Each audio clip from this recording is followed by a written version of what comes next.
আমি যদি স্বাস্থ্য উপদেষ্টা হইতাম তাইলে জুলাই আগস্ট বিপ্লবের আহতদের জন্য ওয়ান স্টপ সার্ভিস চালু করতাম।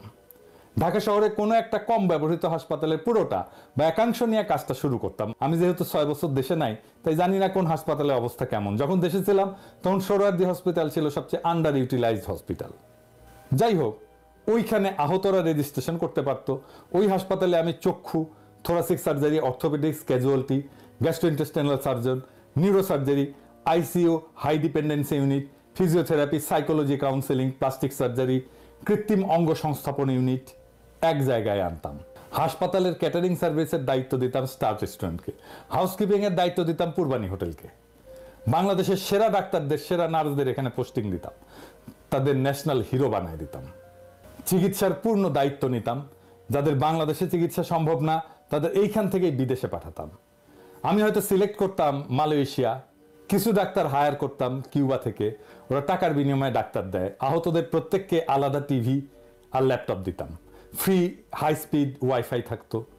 আশেপাশে বাসা ভাড়া নিতাম, সেখানে গেস্ট হাউস বানাতাম আহতদের পরিবারের জন্য। আহতদের পরিবারের 2 জন সদস্যের জন্য চিকিৎসা চলাকালীন সময় থাকা আর খাওয়া ফ্রি।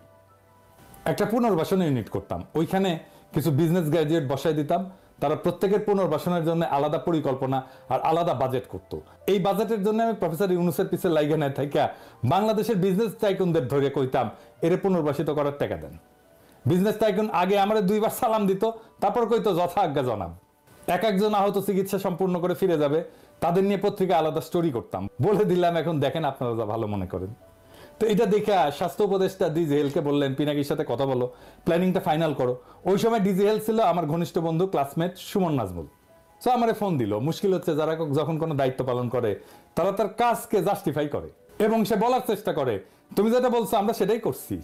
তো আমরা বললো যে, সুমন আমারে বললো যে দোস্ত, চিকিৎসা হচ্ছে সবার এক এক হাসপাতালে, সবাই চিকিৎসা পাচ্ছে। আমি বললাম তাইলে কেন এত অভিযোগ? তো আমার বন্ধু যা বলছিল ওই একই ধরনের কথা আমি হাসনাত আব্দুল্লাহ শেয়ার করা পোস্টে দেখলাম আজকে।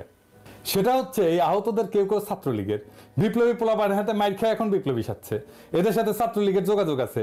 তাইলে হাসনাত একটা কথা বলি, মানে ক্ষুদ্র ভ্রাতা, আহতদের যে লিস্ট করা হয়েছিল, করার কথা প্রথম থেকে বলতেছি, সেটা ঠিক মতো হয়েছে? হয় নাই তো।